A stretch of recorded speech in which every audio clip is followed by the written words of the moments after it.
Depois de uma temporada competitiva em 1991, utilizando o carro FW14, projetado pelo engenheiro Adrian Newey, a Williams queria muito mais que um simples segundo lugar no campeonato de construtores e pilotos de Fórmula 1. E para isso, começaria a utilizar no ano de 1992 uma nova tecnologia em seus carros, a suspensão ativa.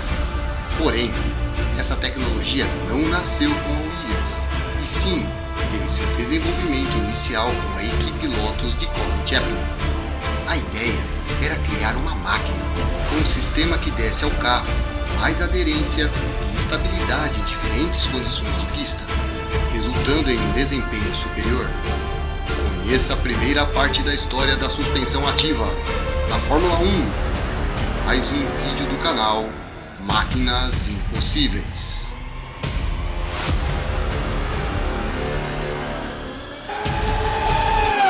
Pode até parecer estranho, mas a história da suspensão ativa na Fórmula 1 começou muito antes de seu enorme sucesso com a Williams, nos anos de 1992 e 1993. Projetado pelo engenheiro e criador da equipe Lotus, Colin Chapman, para disputar as corridas de 1981 da Fórmula 1, a Lotus 88 trazia grandes inovações, como a controversa e inovadora suspensão de duplo chassi, que a FIA considerou ilegal e não autorizou o carro a competir nas corridas da Fórmula 1. Então, Colin, em conjunto com o especialista em aerodinâmica e chefe da Lotus na época, Peter Wright, trabalhariam em um novo sistema que no futuro seria a suspensão ativa. Terminada a temporada de 1982, a Lotus conseguiu apenas um discreto quinto lugar no campeonato de construtores. Em 1982, os pilotos da Lotus eram Hélio De Angelis e Nigel Mansell. De Angelis conseguiu na temporada apenas uma vitória na Áustria, enquanto Mansell obteve um terceiro lugar no Grande Prêmio da França.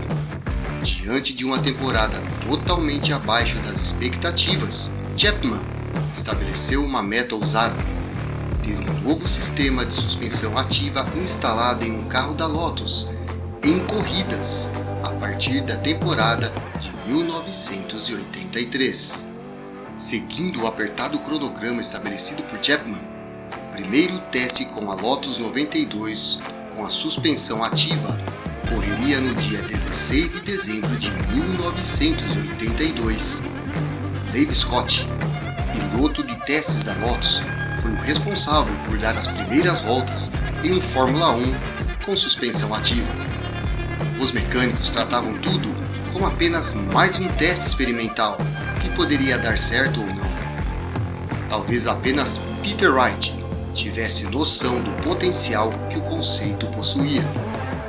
Porém, o dia 16 de dezembro de 1982 não ficou marcado pelo primeiro teste de um Fórmula 1 com suspensão ativa, mas sim pela morte do próprio Colin Chapman, aos 54 anos, vítima de um ataque cardíaco.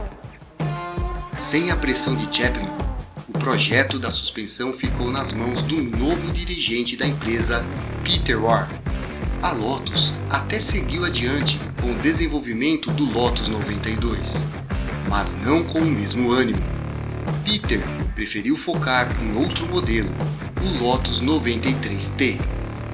Empurrado pelo motor V6 turbo da Renault, a suspensão ativa, para ele, estava longe das prioridades. Mas o responsável pelo projeto da suspensão ativa, Peter Wright, queria colocar à prova o sistema para descobrir se seus esforços seriam recompensados e colocou Nigel Mansell para guiar o Lotus 92 com suspensão ativa nos grandes prêmios do Brasil e de Long Beach de 1983. O carro era empurrado ainda pelo motor Ford Cosworth V8 DFV aspirado. Estas, portanto, foram as primeiras corridas com a presença oficial de um carro com suspensão ativa na história da Fórmula 1. Os resultados não foram nada animadores. No treino de classificação em 2 corridas, Mansell se classificou em 23º e 13º. De Angelis disputou as mesmas provas a bordo do modelo Lotus 93T com um motor V6 turbo da Renault. Demonstrou desempenho muito melhor, mas quebrou nas 2 provas. Para piorar, a reputação do sistema, já pouco apreciado, Mansell odiou o comportamento do carro e fazia questão de falar mal da suspensão ativa.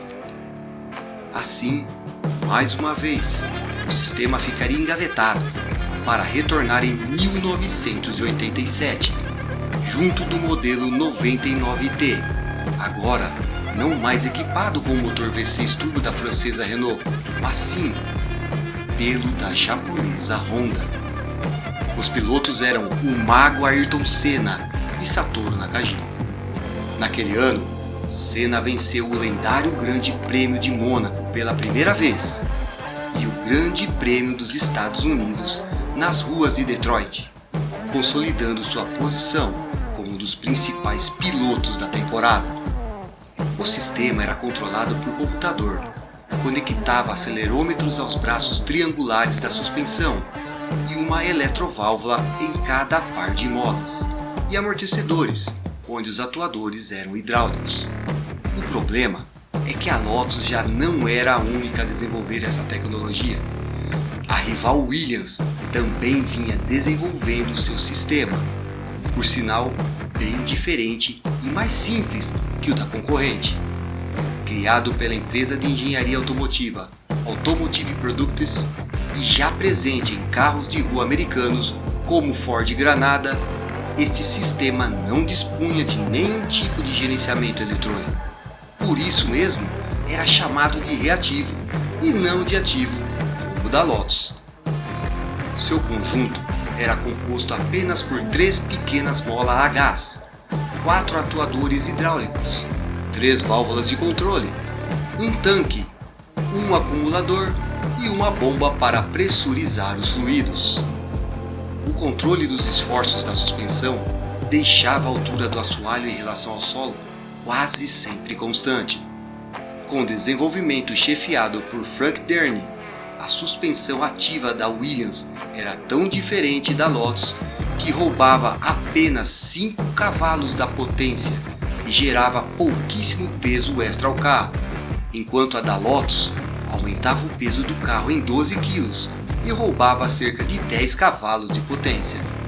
Então, em 1987, o brasileiro Nelson Piquet teve instalado o sistema de suspensão ativa em seu Williams FW11B no Grande Prêmio da Itália, em Monza, que ele venceria.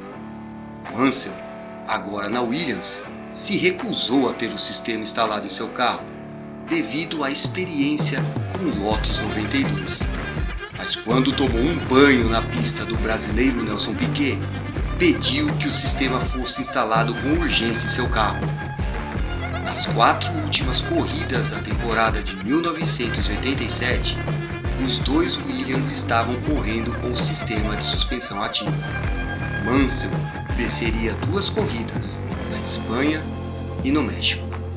Com isso, o conceito visionário de Colin Chapman e Peter Warr, lá dos anos 1977, terminaria uma temporada de Fórmula 1 10 anos depois, presente em 2 equipes, mas ainda não era a hora da suspensão ativa. Com problemas enfrentados no desenvolvimento e as mudanças no regulamento, banindo os motores turbo da Fórmula 1 e pedindo foco em outras áreas, a Williams desistiu temporariamente da sua suspensão ativa e se voltou à adaptação do chassi FW12 ao motor Renault V10 aspirado. Foi por essa nova transformação da categoria que outras equipes também ignoraram a eletrônica e focaram suas atenções a áreas como adaptação aos motores aspirados e até, no caso da Ferrari, a transmissão automatizada. Com isso, o potencial da suspensão ativa só voltaria a ser novamente explorado no início dos anos 90, quando a Williams evoluiu o projeto engavetado, criando o FW14B, o carro mais tecnológico construído naquela época. Na década de 1980, a Fórmula 1 estava prestes a testemunhar uma mudança radical nas corridas. E tudo começou nas instalações da Lotus com Colin Chapman. Em 1983, a equipe Lotus introduziu oficialmente a suspensão ativa, permitindo ajustes automáticos na altura do carro em relação ao solo. Apesar de desafios iniciais, o engavetamento da ideia, em 1987, colhe seus primeiros resultados positivos, já sendo copiado e melhorado pela Williams. É uma história de visão, engenhosidade e coragem. Chapman e sua equipe deixaram um legado imortal, moldando o futuro das corridas automobilísticas e marcando um capítulo inesquecível na história da Fórmula 1. Na próxima semana, a segunda parte sobre as glórias da Williams de 1992 e 1993 com suspensão ativa. Se você ficou até aqui, nosso muito obrigado. Isso nos motiva cada vez mais a fazer o impossível para trazer a vocês histórias que marcaram nosso passado e influenciam nosso presente e futuro. Dê aquela força para o canal, deixe seu like, inscreva-se, ative o sininho das notificações e compartilhe com seus amigos. Um forte abraço e até a próxima semana com mais histórias no canal Máquinas Possíveis.